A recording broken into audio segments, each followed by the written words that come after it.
Hello. आज मैं एक ऐसे टॉपिक को डिटेल में ब्रेक डाउन करने वाला हूं जो सबके लिए जानना बहुत जरूरी है। मई 2026 में YouTube ने अपना नया क्वार्टरली रिमाइंडर रिलीज किया है और सच कहूं तो स्टेक्स कभी इतने हाई नहीं थे। अगर कोई प्लेटफॉर्म पर कंटेंट बनाता है तो नए terms of service, community guidelines और प्राइवेसी पॉलिसीज का पता होना ही चाहिए। बिना किसी देरी के इस विश्लेषण में सीधे डाइव इन करते हैं। नए रूल्स देखकर साफ पता चलता है कि प्लेटफॉर्म अब कितना स्ट्रिक्ट हो चुका है। पुराने नरम रूल्स अब कंप्लीटली हिस्ट्री बन चुके हैं। फेक न्यूज, स्कैम्स और मिसलीडिंग थंबनेल्स, इन सब पर अब सीधा स्ट्रिक्ट एक्शन लिया जा रहा है। और सबसे बड़ा पॉइंट, हेट स्पीच, हैरासमेंट या अब्यूजिव कमेंट्स पर अब कोई वार्निंग नहीं मिलेगी, सीधा डायरेक्ट स्ट्राइक है। प्लेटफॉर्म ने क्लियर कर दिया है कि मिसलीडिंग कंटेंट और अब्यूजिव बिहेवियर पर अब जीरो टॉलरेंस पॉलिसी है। तो इस एक्सप्लेनर में आगे क्या क्या कवर होने वाला है? एजेंडा बिल्कुल क्लियर है। पहला, नए AI और डीप फेक रूल्स। दूसरा, रीयूज्ड कंटेंट और मोनेटाइजेशन। तीसरा, स्पैम, फेक एंगेजमेंट और प्राइवेसी पॉलिसीज। चौथा, द 3 स्ट्राइक सिस्टम। और आखिर में अल्टीमेट क्रिएटर सक्सेस चेकलिस्ट।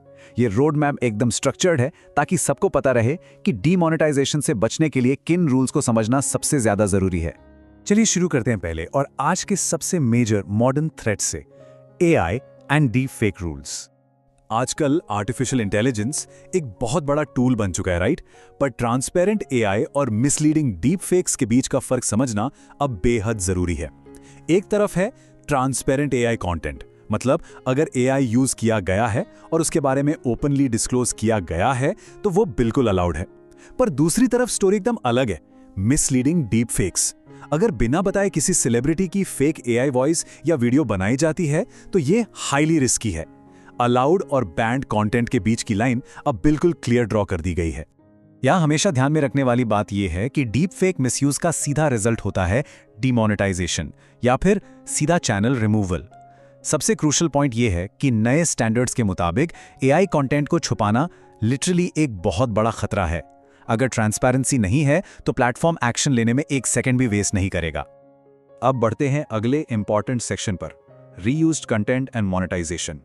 ये पार्ट कंटेंट की क्वालिटी और प्लेटफॉर्म पर अर्निंग्स को प्रोटेक्ट करने से जुड़ा है। मोनेटाइजेशन रिजेक्शन के अब कई ऑटोमेटिक ट्रिगर्स सेट कर दिए गए हैं, जैसे कॉपी पेस्ट वीडियोस, ऐसी स्लाइड शो चैनल्स जिनमें कोई पर्सनल टच नहीं है, ऑटो जनरेटेड कंटेंट और बिना किसी एक्स्ट्रा एडिटिंग के मूवी क्लिप्स को रीयूज करना। अगर कंटेंट सिर्फ लेजी जनरेशन का नतीजा है तो मोनेटाइजेशन अप्लाई करते ही ऑटोमेटिकली रिजेक्ट हो जाएगी। ये सभी क्रिएटर्स के लिए एक मैसिव रेड फ्लैग है। तो इस प्रॉब्लम का अल्टीमेट सॉल्यूशन क्या है? यहां एक गोल्डन रूल काम आता है। ओरिजिनल कमेंट्री और वैल्यू ऐड करना सबसे इसेंशियल है। किसी भी चैनल को अगर एडवर्टाइजर फ्रेंडली रहना है और एक्टिव गाइडलाइंस स्ट्राइक से बचना है तो कंटेंट में ओरिजिनलिटी का होना कंपल्सरी है। बिना किसी रियल वैल्यू ऐड के अर्निंग्स पूरी तरह से फ्रीज हो सकती हैं। चलिए अब फोकस करते हैं कम्युनिटी बिहेवियर पर। अगला सेक्शन है स्पैम, फेक एंगेजमेंट और प्राइवेसी वायलेशंस के बारे में। आजकल आर्टिफिशियल ग्रोथ दिखाने के लिए कई डेंजरस टैक्टिक्स यूज की जाती हैं, जैसे फेक सब्सक्राइबर्स खरीदना, बॉट्स के जरिए कमेंट्स या व्यूज लाना और वो पुरानी सब फॉर सब जैसी स्कीम्स। प्लेटफॉर्म अब इन ट्रिक्स को हाईली डेंजरस मानता है। आर्टिफिशियल नंबर्स को इन्फ्लेट करने का सीधा नतीजा कंप्लीट चैनल सस्पेंशन हो सकता है। शॉर्टकट्स का जमाना अब सच में खत्म हो चुका है। 2 और बहुत बड़े खतरे हैं, प्राइवेसी और कॉपीराइट वायलेशंस। एक तरफ है प्राइवेसी वायलेशंस। अगर प्लेटफॉर्म पर किसी की भी पर्सनल इंफॉर्मेशन लीक की जाती है तो वो कंप्लीटली स्ट्रिक्टली बैंड है। वहीं दूसरी तरफ कॉपीराइट वायलेशंस है, जहां दूसरों का अनऑथराइज्ड मटेरियल यूज करना इमीडिएट एक्शन ट्रिगर कर देता है। इन दोनों ही केसेस में प्लेटफॉर्म बिना किसी वार्निंग के बहुत स्ट्रिक्ट पेनल्टीज लगाता है। यहां एक बेहद स्पेसिफिक और क्रूशियल रिमाइंडर भी ऐड किया गया है। इंडिया बेस्ड सभी यूजर्स और क्रिएटर्स के लिए IT रूल्स 2021 का मैंडेटरी कंप्लायंस जरूरी है। मतलब लोकल लॉज को अब ऑनलाइन स्पेस में हेवीली एनफोर्स किया जा रहा है। इसका पालन करना अब कोई चॉइस नहीं है, बल्कि एक स्ट्रिक्ट रूल बन चुका है। अब जरा पेनल्टी बॉक्स की तरफ आते हैं। अगला टॉपिक है द 3 स्ट्राइक सिस्टम। जब कोई रूल टूटता है तो ये सिस्टम एक्चुअली काम कैसे करता है? ये एक स्टेप बाय स्टेप प्रोसेस है। स्टेप 1 होता है एक इनिशियल वार्निंग, जिसमें चैनल पर कुछ टेम्परेरी रिस्ट्रिक्शंस लगाई जाती हैं। अगर गलती फिर से रिपीट होती है तो बात आती है स्टेप 2 पर, सेकंड स्ट्राइक एस्केलेशन। और उसके बाद आता है स्टेप 3, यहाँ थोड़ा रुककर मैं इस पर जोर देना चाहूंगा। स्टेप 3 का मतलब है कंप्लीट चैनल टर्मिनेशन, सब कुछ हमेशा के लिए डिलीट। इसलिए पहली वार्निंग को ही फाइनल मानकर चलना सबसे बेस्ट अप्रोच है। इन सारी स्ट्रिक्ट वार्निंग्स और पेनल्टीज के बारे में बात करने के बाद अब आते हैं फाइनल रोड मैप पर, the ultimate creators success checklist.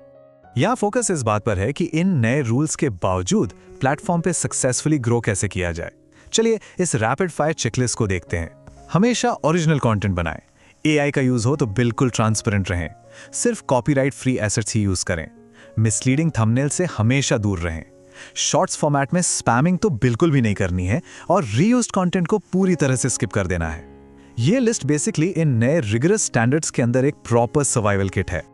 और इस एक्सप्लेनर को एंड करने के लिए एक बहुत ही थॉट प्रोवोकिंग सवाल, जब रूल्स हर दिन इतने स्ट्रिक्ट होते जा रहे हैं तो क्या इजी कॉपी पेस्ट कंटेंट का दौर वाकई हमेशा के लिए खत्म हो गया है?